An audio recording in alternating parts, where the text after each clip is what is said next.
दोस्तों क्या हाल है। मैं आबिद अली ते तुसा दे पे YouTube channel Abid Ali studio. आज असा तुआरे को वास्ते वीडियो घेन गए दोबारा हाजिर थे आशिक हुसैन जट जरा के कई जिंदगी दे स्पीकर चलेंदे रह गए शादी ते मौसीकी गुजारिए। आज भला इन्हें को असा पकड़ की थे आज इन्हें कने हाल हवाल पूछते से ए ऐसा को नाच सुनवे सन अपनी मिठी आवाज़ दे नाल तेरा सारा दिल खुश करे सन। सारे चैनल को सब्सक्राइब करो, लाइक कराए ते बैल का बटन जरूर दबाए ताकि सारे हाराम वाली वीडियो तारे कोल पहुंचती रहे। मैं बेहद तुआरा मशकूर हाँ, शुक्रगुजार हाँ तुआरे मुहब्बतन साकू चाहिए वजन। अस्सलाम वालेकुम। वालेकुम सलाम। सही क्या हाल है, ठीक हो? दुआ से अल्हम्दुलिल्लाह ठीक है। तो ठीक है। अच्छा और साकू केरी नाच सुनवे सो आज? असा जो ना सुनवे पे हैं हुन तो स्पीकर चलेंदे हस जी हां, स्पीकर के बाद रिकॉर्डिंग भी करेंदे रह गए हैं। वो तो तुआरे शादी वाले रोज ही बंद थी गई है वो तो जजन ठीक है बंद तो हुन असा आ गए हैं अपना नाच खाने दे विच। ठीक है, साउंड भी चले ने नाच खाने दे उत्ते सही ते है, तकरीरें दे मिलाद ते भी ने सही है, ते असा वाल नाच भी थप्पड़ जाउने हैं ठीक है, ते नाच लिखे शाकर साहब ने ठीक है। जदा बेचैन दिल होंदे मदीना याद कर। वाह वाह वाह क्या बात है, सुभान अल्लाह सुभान अल्लाह। जदा बेचैन दिल होंदे मदीना याद कर बांधू। जदा बेचैन दिल होंदे मदीना याद कर बांधू। तो सौर रख ते रोजे दा दिलिया आबाद कर बानू।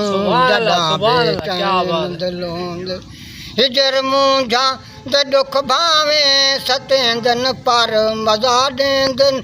हिजर मुंझा दे दुख भावे सतेंदन पर मजा देंदन। तहूं दिल तू जमाने दे फिक्र आजाद कर बानू। जदा बेचैन दिल होंदे मदीना याद कर बांधू। जदा बेचैन दिल होंदे लहे डाड़ियां पाउंदियां पुत्रा जा दिल खुश थींदे प्यू मादा।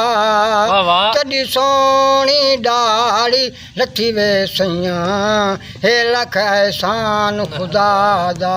कदे खत भी पुठे ओडू वादे मुके एडू आगे पैगाम कदा दा।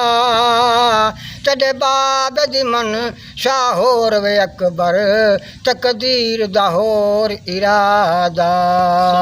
गरीबी है ता क्या शाकिर खुदा वारिस गरीबां दा। पले कुछ नहीं मदीने दा मगर सुर साज कर बानू। जदा बेचैन दिल होंदे मदीना याद कर बांधू।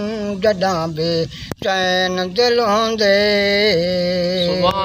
बड़े सो उनदे विच तुआकू नात भी है पूरी सुनवे सू। हुण इहदे विच कत्ते मैं जड़े छोड़ दित्ते ते मेरे को जल्दी है पई। मैं साग दा कारोबार भी करना होना। कल तुआकू साग दा इंटरव्यू भी दे सूँ। तुआकू साग बनावण भी सीखे सूँ भी ई साग बढ़दे ई पालक बढ़दी है उनदे विच ई कारोबार किता वेंदे उनदे विच इतनी मुनाफा है वो तुआकू कल दसे सूँ। चलो।